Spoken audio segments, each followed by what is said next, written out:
Bienvenue dans Point de suspension.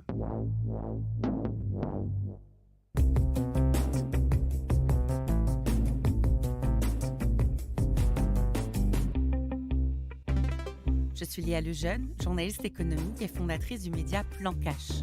Vous écoutez Point de suspension, le podcast de l'Unédic, où je discute avec un ou une experte du futur du travail et du chômage. Dans ce nouvel épisode de la saison 6, nous allons parler d'un phénomène dont on entend beaucoup parler dans les médias en ce moment, la fameuse démission climatique. C'est un peu une des variantes de la recherche de sens au boulot. C'est par exemple quand des élèves de grandes écoles annoncent publiquement qu'ils n'iront pas travailler dans certaines grandes entreprises auxquelles leur diplôme les prédestinait. Parce qu'hélas, ces entreprises ont un impact fort et néfaste sur le réchauffement climatique. Pour discuter de cet enjeu, je reçois aujourd'hui Mireille Bruyère, maîtresse de conférences en sciences économiques à l'Université de Toulouse Jean Jaurès et membre du CERTOP, le Centre de recherche sur le travail, l'organisation et le pouvoir du CNRS.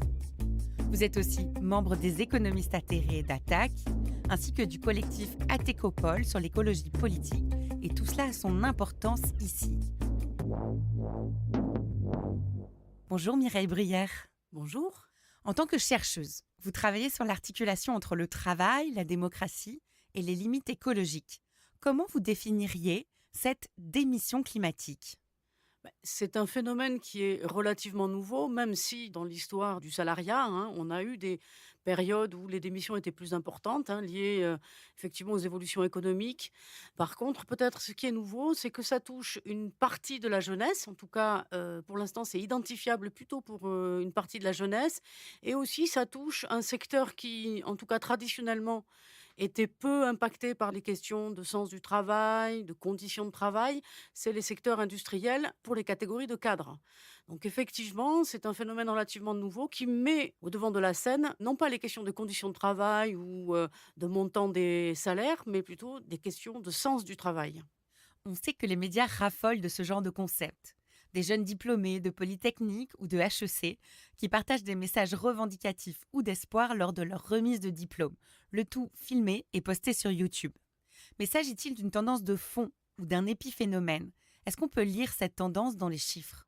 Alors, on ne peut pas encore lire cette tendance dans les chiffres de manière massive. On a eu effectivement, après la crise sanitaire, une reprise très très importante des démissions. On a parlé de grandes démissions à ce moment-là, en particulier aux États-Unis, mais aussi en France. Mais si on regarde effectivement le fait que pendant la crise sanitaire, il y a eu comme un gel en fait des mobilités. Quand les choses se reprennent, c'est comme si on rattrapait un petit peu le retard. Dans l'ensemble, on ne peut pas dire que le phénomène de démission soit vraiment un phénomène massif pour l'instant. Par contre, il est clair que les démissions sont de plus en plus liées au sens du travail. Quand on regarde les enquêtes faites par le ministère du Travail, par la DARES par exemple, effectivement, on peut voir qu'une des premières raisons des démissions, ce ne sont plus les questions de salaire, c'est de plus en plus les questions du sens du travail, d'utilité sociale. Donc effectivement, après, il faut creuser qu'est-ce que ça veut dire, mais en tout cas, on voit que ce motif-là devient un motif très important. D'après une étude de l'université de Bath, en Angleterre, la moitié de la Gen Z, la génération Z britannique, a déjà quitté un job en conflit avec ses valeurs réelles.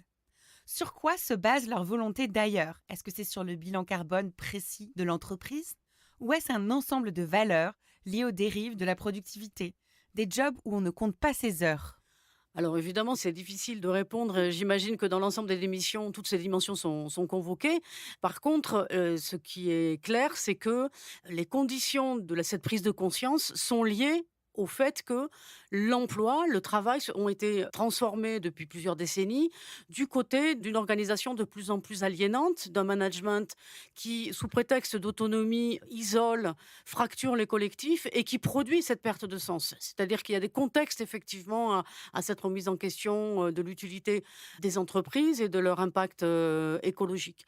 Donc je pense que effectivement on peut, quand on interroge les jeunes, entendre qu'ils souhaitent intervenir, enfin voilà, avoir un job ou un travail qui est plus en lien avec les questions écologiques, mais on voit que c'est lié aussi au fait qu'il y a une très forte dégradation du fait de la rationalisation du travail, du fait de la montée des procédures, du contrôle, d'un management très agressif, très désincarné, très impersonnel, qui produit effectivement ces ruptures de sens. Alors on reprend sur les démissionnaires climatiques. Est-il facile pour eux de trouver un emploi ailleurs, dans un autre secteur, dans les énergies renouvelables par exemple, ou carrément dans l'associatif pour suivre leurs envies et leurs convictions? Non, c'est toujours très, très difficile. Alors effectivement, il y a plusieurs types de bifurcation. Si on reste sur, des emplois de cadres dans des grandes entreprises, ou en tout cas dans des entreprises industrielles, passer d'une entreprise, fossile à une entreprise qui produit, par exemple des panneaux photovoltaïques, bon, peut-être que là, les transitions sont moins coûteuses en termes, de revenus, par exemple, en termes de mode de vie. Par contre, dans, cette aspiration à faire autre chose, on a une partie effectivement de cette jeunesse qui aspire vraiment même à remettre en question le type d'organisation productive fondée sur l'entreprise à la recherche du profit. Et donc, comme vous l'avez dit, qui vont s'insérer dans des collectifs qui peuvent être des collectifs productifs, hein. C'est pas simplement l'associatif au sens d'aide, à la personne ou, quelque chose qui tisse le lien social. Il y a, tout un ensemble d'expérimentations autour des coopératives qui cherchent à utiliser leurs compétences, par exemple d'ingénieurs, dans des modes de production qui relèvent pas de l'entreprise, qui relèvent plus du mode de coopération, une forme de démocratie au travail.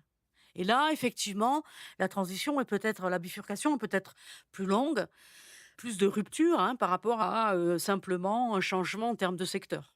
Oui, changement en termes de secteur qui se lie principalement sur le salaire, mais pas forcément sur l'amplitude et le détail du poste, par exemple. Oui, effectivement. En tout cas, ceux qui ont comme, projet une bifurcation qui est aussi avec une dimension politique, on voit dans leur parcours effectivement que, ils vont renoncer à un niveau de vie, à un mode de vie urbain, avec un certain confort, des déplacements, nombreux en avion et cetera. Ils vont renoncer à un certain mode de vie pour acquérir une autonomie, une liberté, un sens, une authenticité qui souvent s'accompagne avec un revenu moindre. Alors, pourquoi ces employés mécontents rêvent d'ailleurs, au lieu de tenter de changer l'organisme de l'intérieur, de changer l'entreprise, ce qu'on appelle ou ce qu'on appelait en général l'entrisme? Alors ça, c'est une question très importante, hein, c'est-à-dire pourquoi finalement les modes de résistance à l'intérieur de l'entreprise sont de plus en plus faibles et pourquoi finalement ce qui nous paraît, comme vous l'avez dit, hein, même au niveau médiatique, le plus intéressant, c'est ceux qui partent. Le départ, la démission ont toujours été une dimension du rapport de force, de transformation des entreprises, hein. C'est-à-dire que effectivement, dans les moments où il y a beaucoup, beaucoup de mobilité, il y a un rapport de force favorable pour les travailleurs qui peut provoquer effectivement, une amélioration, une transformation des entreprises, hein. On l'a vu, dans les années 60 par exemple, hein, où il y avait beaucoup, beaucoup de mobilité, le chômage était faible et donc les entreprises ont dû s'adapter à ce rapport de force. Ou en tout cas lutter, résister ou s'adapter à ce rapport de force, on peut le voir, de manière différente. Ce qui conditionne à remettre un petit peu ce mode d'action, ce mode de résistance, la démission, sur le devant de la scène, c'est que, comme je l'ai dit, il y a une telle transformation à l'intérieur des entreprises qui sont concentrées, si vous voulez, dans les modes de production autour de grandes entreprises qui vont piloter un certain nombre de travailleurs qui ne relèvent pas d'ailleurs nécessairement de cette entreprise, mais de sous-traitants, de filiales, et cetera, qui conduit à fracturer les collectifs de travail et qui rend les modes de résistance à l'intérieur de l'entreprise très difficiles. La grève, les négociations, et cetera, se font dans un cadre où l'organisation du travail est mondialisée, hein. Je vais aller un peu vite parce que ça peut être un peu technique, qui fait que, bah, pour résister à l'intérieur, c'est très difficile. On a beaucoup de mal à obtenir une transformation à l'intérieur de l'entreprise, qui fait que, bah, depuis une trentaine d'années, les modes, classiques, hein, syndicaux, sous forme de grève ou de négociation, obtiennent très peu de transformation. Et du coup, effectivement, on peut entendre que, on espère une transformation plus forte en allant voir ailleurs. Donc on est plutôt sur la transformation individuelle. Alors d'après plusieurs études que j'ai lues, le plus dur à gérer pour les salariés, c'est la dissonance cognitive ou l'hypocrisie de certaines organisations et entreprises. Par exemple, quand l'entreprise met en place une rhétorique greenwashing pour changer son image, alors même que ses priorités ou ses actions font fi de l'urgence climatique. Ou alors quand elle communique à tour de bras sur les renouvelables, qui ne composent qu'une petite partie, toute petite partie de ses activités. Comment cela influence-t-il les motivations et les décisions des salariés?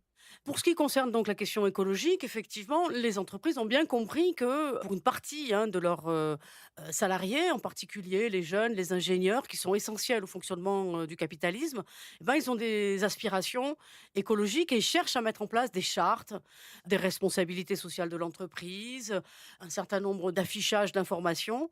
Mais, on est de plus en plus dans quelque chose d'assez flou. C'est pour ça que ça fonctionne très peu, tout simplement parce que les entreprises sont prises dans les logiques, industrielles de concurrence, à la recherche du profit. Pour certaines sont financiarisées, hein, c'est-à-dire sont cotées en bourse et doivent rendre des comptes à leurs actionnaires et donc évidemment, il y a comment dire?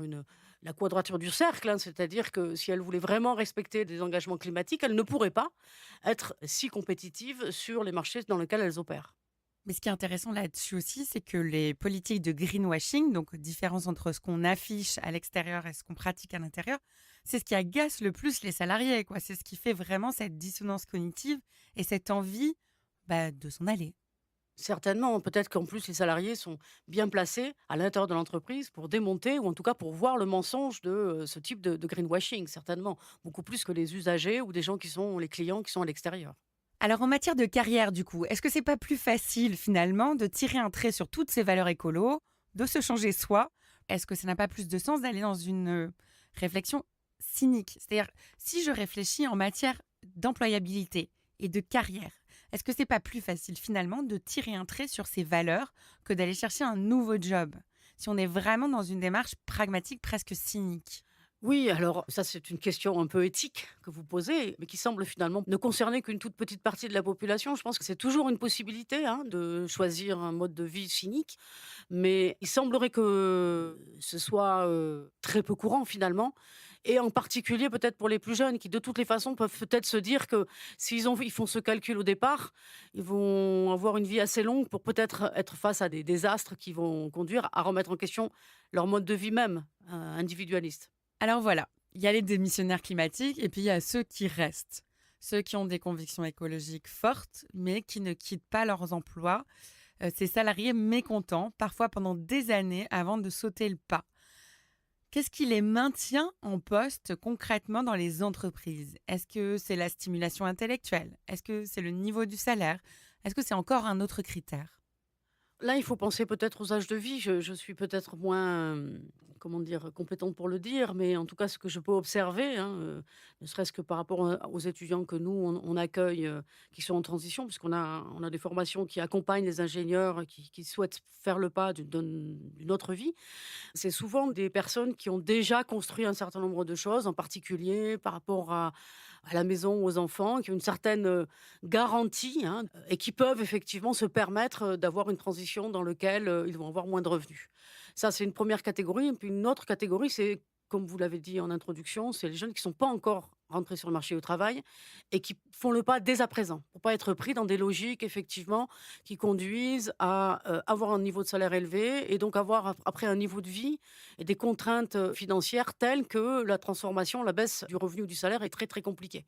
Hein, je pense par exemple à rembourser un crédit, immobilier par exemple ou avoir des enfants, qui font des études.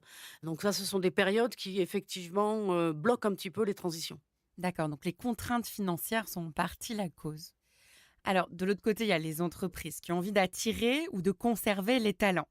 Comment ces entreprises, notamment celles de l'industrie pétrolière, mais aussi de l'aviation ou de l'automobile si on voit plus large, comment font-elles pour attirer ou conserver les talents?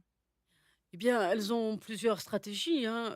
L'argument principal, c'est comme je le disais, c'est les niveaux de salaire, hein. C'est quand même quelque chose qui est assez massif comme argument. C'est quand même très difficile, dans une société complètement économique où tout se paye, hein, de résister effectivement à des niveaux de revenus qui sont très, très élevés.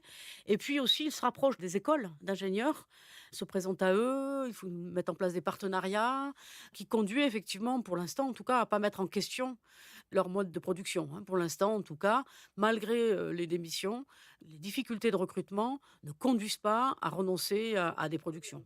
Et à votre connaissance, est-ce qu'elles ont imaginé des dispositifs comme des dispositifs de partage de la valeur ou de redistribution des actions? Est-ce qu'elles misent tout sur l'aménagement vie pro, vie perso? Ou est-ce qu'au contraire, elles sont dans un système de compensation, un petit peu comme si on n'a pas le E de ESG pour écologie, mais du coup, on va miser sur le S comme social et sur le G comme gouvernance, quoi. On va mettre les bouchées doubles sur les autres secteurs de la RSE. Oui, certainement, il doit y avoir des stratégies qui sont différentes. On a eu, depuis, une quinzaine d'années, l'apparition de réflexions autour de la mission des entreprises. En particulier, ça a donné, la loi Pacte, hein, des entreprises à mission, qui avait comme objectif, en tout cas dans l'esprit de la loi, d'insister sur le fait que l'entreprise, ce n'est pas simplement, une organisation qui est là pour faire du profit, mais qui ont des missions sociales, Michelin, Danone, enfin il y a des entreprises qui ont décidé, d'être les entreprises à mission et qui se dotent d'une charte.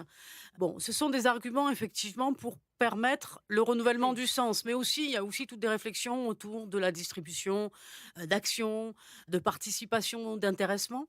Mais quand on le regarde en macroéconomie, hein, quand on regarde sur la masse, en fait, ce sont très, très peu d'entreprises qui sont engagées là-dedans et en plus, il semblerait que ça suffise pas pour donner du sens sur le long terme. Il peut y avoir des moments où effectivement ça permet de gagner un peu de temps, mais sur le long terme, on ne voit pas vraiment une inversion.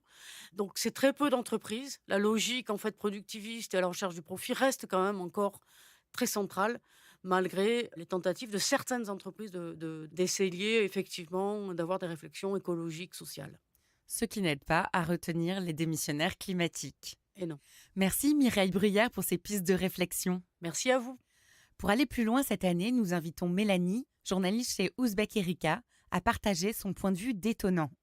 Bonjour et merci à toutes les deux pour ces échanges éclairants. En vous écoutant, je me suis posé une question. Cette génération de jeunes diplômés démissionnaires sera-t-elle finalement anecdotique à l'échelle de notre tragique histoire climatique ou augure-t-elle au contraire la grande révolution verte qui nous sauvera ? En d'autres termes, peut-on espérer qu'en 2040, ce ne seront plus 30 diplômés des grandes écoles qui feront sécession, mais plutôt 3000, et que dans le même temps, tous les autres jeunes, du BEP Vente au BTS Industrie Chimique, seront eux aussi prêts à rejoindre la résistance ?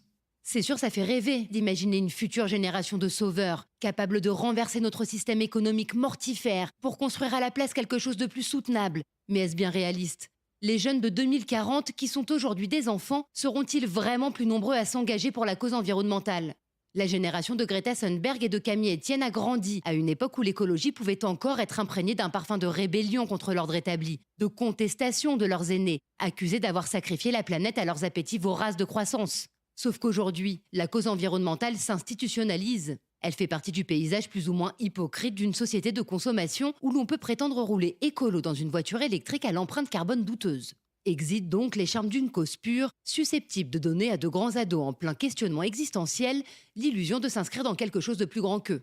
Ensuite, on parle quand même d'une génération qui aura appris notre impuissance dans les livres d'histoire. Quand leurs profs leur expliqueront que ni la marche pour le climat, ni les bulletins météo de la décennie 2020, ni les super incendies, ni les premiers réfugiés climatiques n'ont rien changé à notre immobilisme, il y a peu de chances pour qu'ils aient la moindre envie de s'engager dans une cause perdue d'avance. Et puis face à ce sujet déprimant, il y aura tant d'options pour s'évader, tant de contenus divertissants, de voyages possibles, de trucs et de machins à acheter puis à étaler. Et faute d'été à peu près respirable, il y aura encore la technologie pour rêver, l'intelligence artificielle, les robots, le métaverse, peut-être même la conquête de Mars. Imaginez, vous êtes en 2040, vous avez 23 ans et vous avez le choix entre vous engager dans une sobriété pas franchement excitante ou alors porter une petite paire d'œillères confortable, comme tant d'autres l'ont fait avant vous, pour profiter de ce que les quelques ressources qui restent peuvent encore vous offrir de bonheur et de jouissance.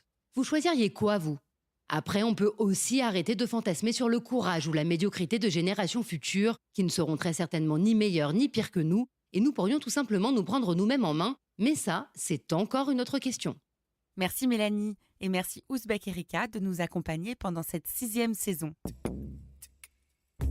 C'était Point de suspension, le podcast de l'Unédic. Rendez-vous très bientôt pour une nouvelle interview.